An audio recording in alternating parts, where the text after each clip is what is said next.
so welcome to card number 7. Starting off, I use this test tubes by Inkadinkado and my Stazons jet black ink. Stamping off on acrylic, I do all the different shapes of the test tubes. Just cut them out all together, and then I'm going to take them and flip them over.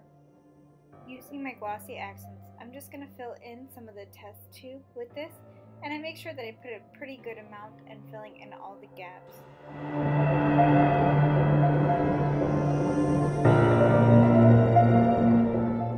Next, I'm taking my Ranger alcohol inks, and I'm just going to do some dabs over that glossy accents, and I do it in several different colors just to give it different looks.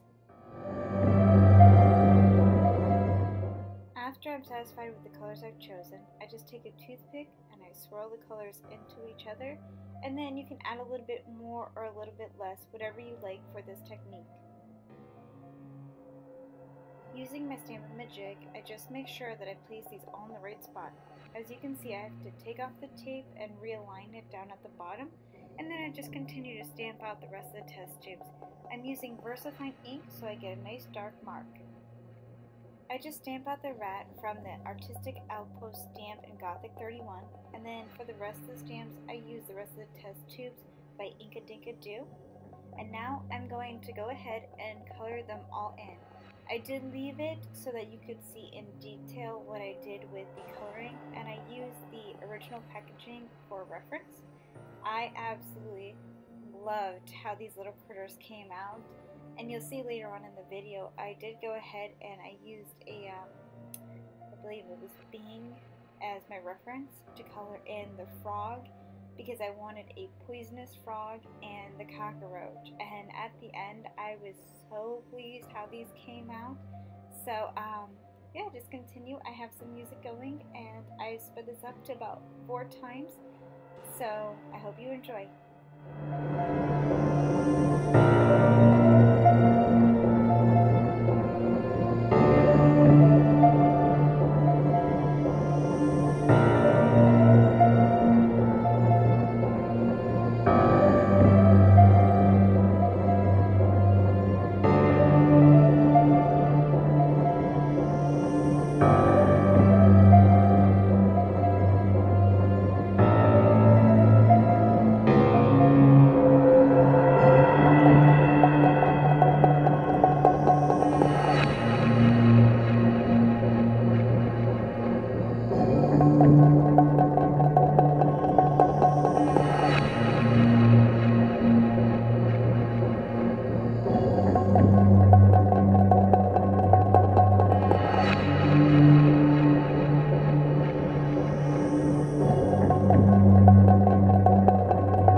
just did the same exact technique. Next, using this Frisket film by Grafix, I just stamped out my test tubes again using the Stazons. Next, I use those as my masking and I just place them over the original stamped image. Now I'm taking my Copics sprayer and I'm just spraying all along the bottom just to give it some shadow and detail.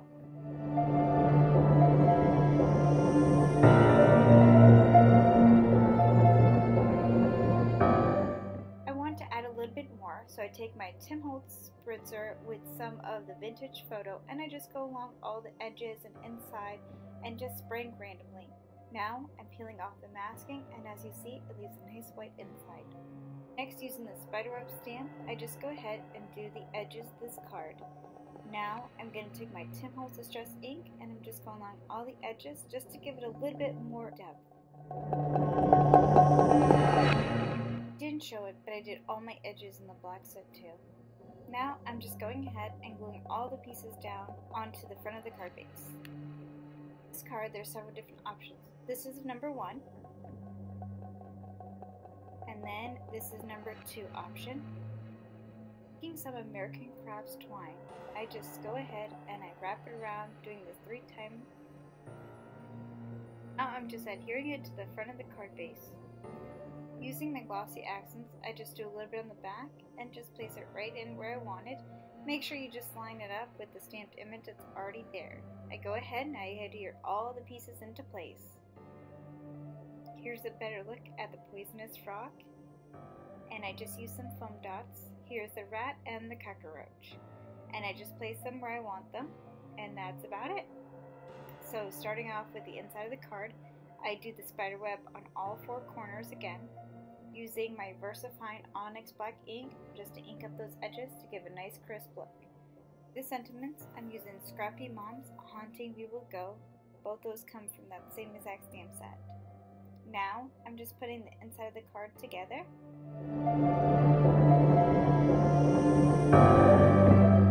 I'm putting it inside of the card base. So that is it. I hope you like card number 7. Here it is up close and it shows that they have the glass-like appearance to them. Thanks so much for watching, everyone. I hope you enjoyed. See you in the next card. Bye.